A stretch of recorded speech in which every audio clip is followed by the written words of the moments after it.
अस्सलाम वालेकुम वरहमतुल्लाहि वबरकातुहू। मेरे दोस्तों, उम्मीद है कि आज आप ठीक होंगे और संडे का दिन मौज मस्ती में गुजार रहे होंगे और हलवा पूड़ी के साथ आपने अपना स्टार्ट किया होगा और अब निहारी की तरफ जा रहे होंगे। तो मैं आज कुछ सोच रहा था कि आज आपके साथ शेयर किया जाए कि बहुत सारे लोग थाईलैंड ट्रैवल करते हैं और ट्रैवलिंग में डेफिनेटली बहुत सारी गलतियां भी करते हैं और बहुत सारे नुकसान भी करते हैं, जिसमें कि फ़ाइनेंशियल नुकसान भी होता है। क्योंकि जब आप एक नए सिटी में जाते हैं तो ना तो आप वहाँ लैंग्वेज जानते हैं, लैंग्वेज के साथ साथ आपको वहाँ की फ़ूड के बारे में भी नहीं पता। अब क्योंकि थाईलैंड में मोस्टली बुद्धिस्ट हैं तो वहाँ पे मुस्लिम फ़ूड फाइंड करना थोड़ा सा डिफ़िकल्ट है। ऑल्दो के जो बैंकॉक है वो एक मेट्रोपोलियन सिटी है और वहाँ पे बहुत सारे इंडियंस, पाकिस्तानीज़, बंगाली लोग हैं और अरबी भी हैं और विज़िट भी करते हैं, जिसकी वजह से वहाँ पे काफ़ी सारे रेस्टोरेंट्स अवेलेबल हैं। पर कई दफ़ा उनको फाइंड आउट करना या जहाँ पे आपका होटल है वहाँ से उस जगह तक पहुँचना थोड़ा मुश्किल हो जाता है। तो हलाल फूड फाइंड करना भी प्रॉब्लम हो जाती है और कम्युनिकेट करना भी। तो स्टेप बाय स्टेप चलेंगे। लेट्स से आपने यहाँ से टिकट ली, आप टिकट लेके थाईलैंड अपना एयरपोर्ट पे, इंटरनेशनल एयरपोर्ट पे लैंड करके सबसे पहले तो ये है कि वहाँ पे कैब यूज़ करने दो तीन तरीके हैं। आप कैब भी यूज़ कर सकते हैं, ग्रैब भी यूज़ कर सकते हैं जो कि एक एप्लीकेशन है। और उसके साथ साथ आप वहाँ पे अगर बेसमेंट में चले जाएं तो उनकी ट्रेन चलती है जो कि आपको सिटी सेंटर में ले जाएगी। अगर आप सिटी सेंटर में चले जाएंगे तो वहाँ से आपको एक कनेक्टिंग ट्रेन और लेनी पड़ेगी ताकि आप जो मेन हब है वहाँ पे पहुँच जाएं। अब ये डिपेंड करता है कि आप होटल कहाँ पे कराते हैं। ज़्यादातर लोग सुखमवित एरिया में अपने होटल्स करवाते हैं। सुखमवित 11 में, क्योंकि बहुत सारे बार्स हैं, नाइट लाइफ है, मसाज सेंटर्स हैं, इंडियन फूड भी है, अरेबिक फूड भी है, बाकी सारी एंटरटेनमेंट्स भी हैं। तो वो एक फेमस एरिया है नाइट लाइफ के हवाले से भी, क्लबिंग के हवाले से भी और खाने पीने के हवाले से भी। और वहाँ पे आसपास बहुत सारे होटल्स भी हैं और क्योंकि ट्रेन स्टेशन भी है अवेलेबल तो लोग वहाँ पे प्रेफर करते हैं जाना और वहाँ पे रहना। तो अगर तो आप वहाँ पे जाते हैं और सुखमवित 11 में उसके आसपास आप होटल लेते हैं तो वो आपको अफोर्डेबल भी पड़ेगा, क्योंकि एक कम्पेटिटिव इन्वायरमेंट है और कम्पेटिटिव इन्वायरमेंट में booking.com से आप चेक करेंगे तो उस एरिया में आपको 3 स्टार जो है वो भी आपको बड़े अफोर्डेबल प्राइस में, या 4 स्टार होटल आपको बड़े अफोर्डेबल प्राइस में अवेलेबल हो जाएगा। उसके बाद ये है कि वहाँ पे फ़ूड आपको कंपैरेटिवली एक्सपेंसिव पड़ेगा, क्योंकि आप फूड लेंगे वो इंडियन या बंगाली रेस्टोरेंट होगा तो वो आपको फ़ूड थोड़ा सा एक्सपेंसिव पड़ेगा वहाँ से। ट्रैवलिंग लेकिन आपकी इजी हो जाएगी। आपके लिए ये इजी हो जाएगा कि अगर आप क्लब जाने का शौक़ रखते हैं या पार्टीज़ में जाने का शौक़ रखते हैं या नाइट लाइफ को एंजॉय करना चाहते हैं या एक्सपीरियंस करना चाहते हैं, जो कि सबकी एक एक्साइटमेंट होती है कि जी हम वहाँ जाएंगे और ये चीज़ एक्सपीरियंस करेंगे, तो डेफ़िनेटली आप वहाँ जाके देख सकते हैं, घूम फिर सकते हैं और वहाँ बहुत सारे क्लब्स हैं और बहुत सारी एंटरटेनमेंट है। बट ये सारी एंटरटेनमेंट में और इन सारे क्लब्स के दरमियान एक स्कैम और जो है एक ब्लैक एरिया भी है, जिसको मैं कहूँगा कि जो शायद कोई बताता नहीं और किसी को पता भी नहीं, और जिसके साथ एक्सपीरियंस होता है उसी को पता चलता है या जो विज़िट कर चुका है उसको पता होता है। तो वहाँ पे डेफ़िनेटली जिस तरह स्कैमर्स हर कंट्री में, हर सिटी में होते हैं, तो वो वहाँ पे भी स्कैमर्स काफ़ी सारे हैं और उनको पता है कि ये टूरिस्ट हैं, ये टूरिज़म करने आए हुए हैं। तो वो आपके साथ लड़कियाँ या लड़के वो आपको देख के, अगर तो आप अकेले हैं, आप अकम्पनीड नहीं हैं और ट्रैवल कर रहे हैं और वो आपको देख रहे हैं कि आप मनी एक्सचेंज पे जा रहे हैं और वहाँ से अकेले पैसे ट्रांसफ़र करके आ रहे हैं या कोई और एक्टिविटी कर रहे हैं, तो वो फिर आपको आइडेंटिफाई करके आपको टारगेट करते हैं। ठीक है, और टारगेट करने में ये है कि आपके पास कोई लड़की वगैरह भेज सकते हैं, आपकी अगर आप कोई ड्रिंक पी रहे हैं तो उसके अंदर कोई चीज़ मिक्स कर सकते हैं, आपको किडनैप भी कर सकते हैं। ठीक है, और आपके पास जो पैसे होंगे वो आपसे ले भी सकते हैं। तो जब भी ट्रैवल करें तो इन चीज़ों का ख्याल रखें कि आप अकम्पनीड हों, आपका कोई दोस्त या आपका कोई रिलेटिव आपके साथ हो, और आप लोग जो है एक जिस तरह एक ग्रुप होता है, ग्रुप फॉर्मेशन में चलें, तो फिर आपके पास ना तो कोई इस तरह का स्कैमर आएगा और ना ही आपको कोई स्कैम कर सकेगा। तो लेकिन अगर आप विजिलेंट हैं, अकेले भी हैं, तो फिर भी कोई इशू नहीं है। बस उसमें ये केयरफुल आपको रहना पड़ेगा कि रात के टाइम आप थोड़ा ख्याल करें जब बाहर निकलें, और अपने पास as minimum as possible cash रखें कि अगर कोई एक्टिविटी खुदा ना खास्ता हो भी जाती है तो इस चीज़ में ये है कि बहुत ज़्यादा आपका नुकसान ना हो। अगर आपके पास थोड़े बहुत पैसे होंगे तो वो देने भी पड़ें तो आप दे के अपनी जान छुड़ा सकते हैं। तो बैंकॉक में बहुत सारी एक्टिविटीज़ हैं, और सिर्फ ये नहीं है कि वहाँ पे आपको एक्सपीरियंस करने को ये मिलेगा कि आप वहाँ जा रहे हैं तो वहाँ नाइट लाइफ ही है। आप अगर पटाया चले जाएंगे, जो कि 1-1.5 घंटे की वहाँ से ड्राइव है, आप बस से भी जा सकते हैं। ठीक है, आप बस पे पहुँचें और वहाँ से आप अपने बस में बैठ के 1-1.5 घंटे में आप पटाया, बैंकॉक टू पटाया पहुँच सकते हैं, और 2 दिनों में आप पटाया को कवर कर सकते हैं। क्योंकि पटाया एक छोटी जगह है, बीच है, और जब कोई फेस्टिवल वगैरह होता है तब तो वहाँ बहुत रश होता है, लेकिन जब वहाँ फेस्टिवल्स नहीं होते तो डेफिनेटली वो एक टूरिस्ट डेस्टिनेशन है, तो वहाँ पे आपको थोड़ा सा इनफ्लो कम मिलेगा। बैंकॉक में पूरे साल अराउंड द ईयर आपको हमेशा ही रश मिलेगा, क्योंकि बैंकॉक एक ऐसी डेस्टिनेशन है कि वहाँ पे बहुत सारे सोशल मीडिया डिजिटल नोमैड्स भी हैं, वहाँ पे काफ़ी सारे एंटरप्रेन्योर्स भी हैं। एट द सेम टाइम वहाँ पे एक फ़ाइनेंशियल एक्टिविटी भी चल रही है, और पिछले कुछ सालों में उनकी रियल स्टेट भी बहुत एक्टिव है, तो लोग वहाँ पे इन्वेस्टमेंट पॉइंट ऑफ व्यू से भी जाते हैं।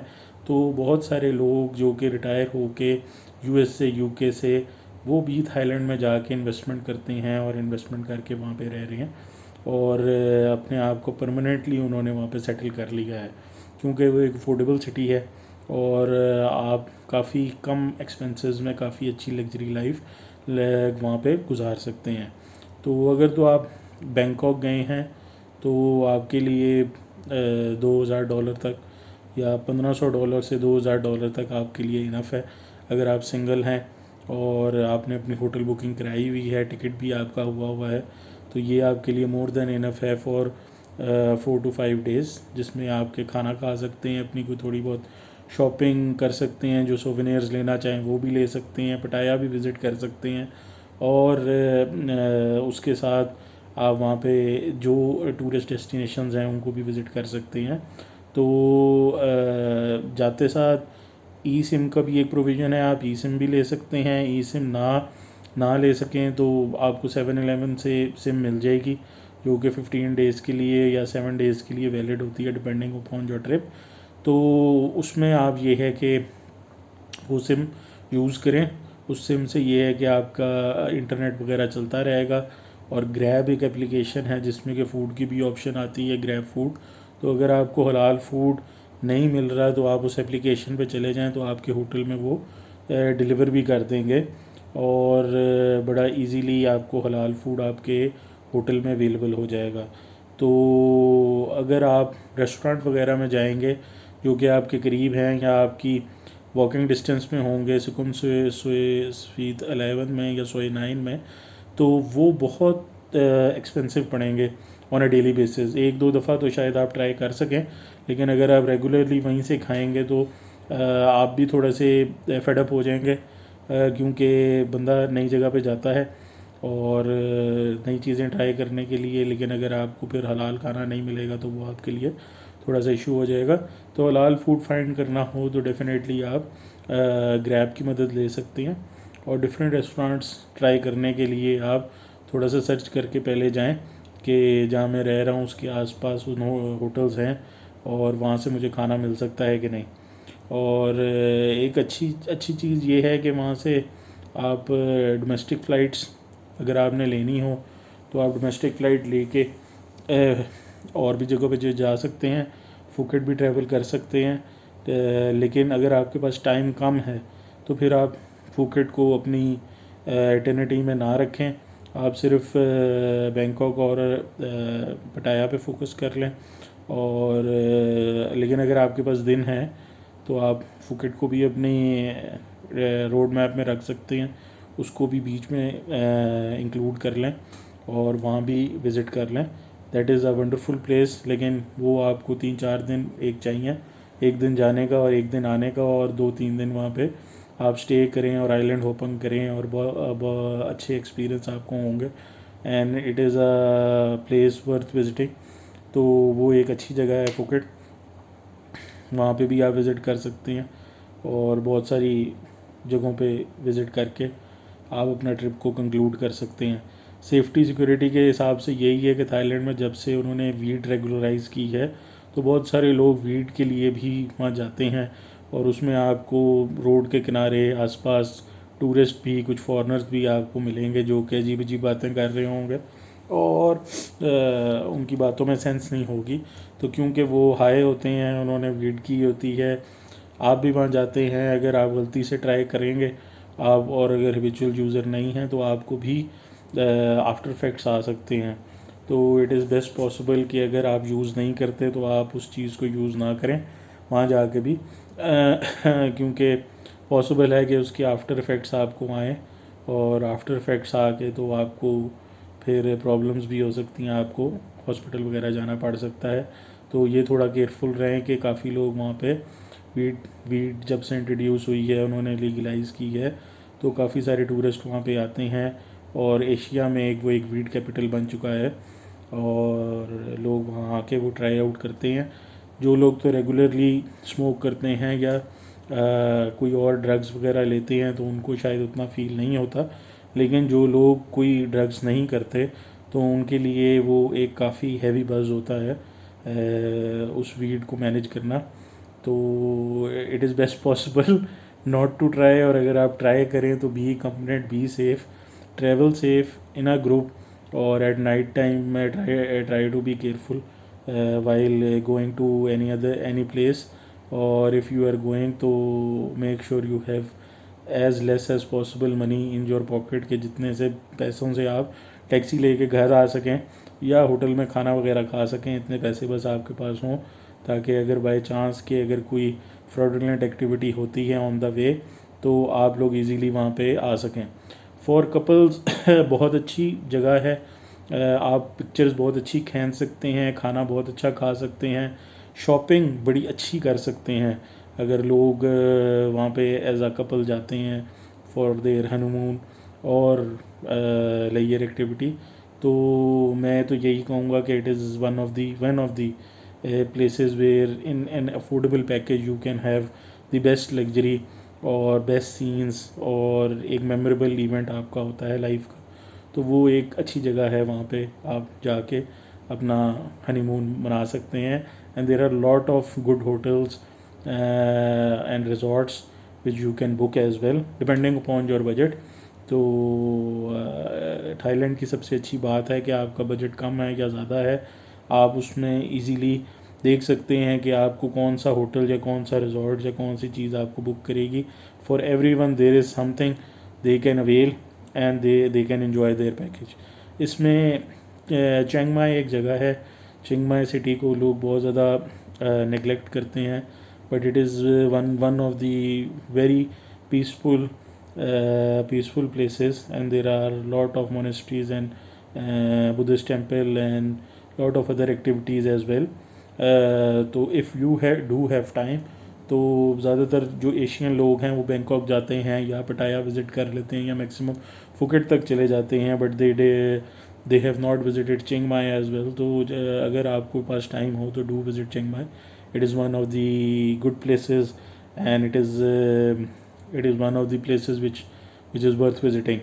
So this was all about Thailand, some of the introduction, some of the details, how you can go there, how you can visit, how you can book the hotel, and what things you need to be careful of. So I will sign off now. I would request for you to subscribe the channel, like and share as well. And if you do have any questions, please do comment. I would be willing to answer your questions as well. Thank you very much. Take care. Khuda Hafiz.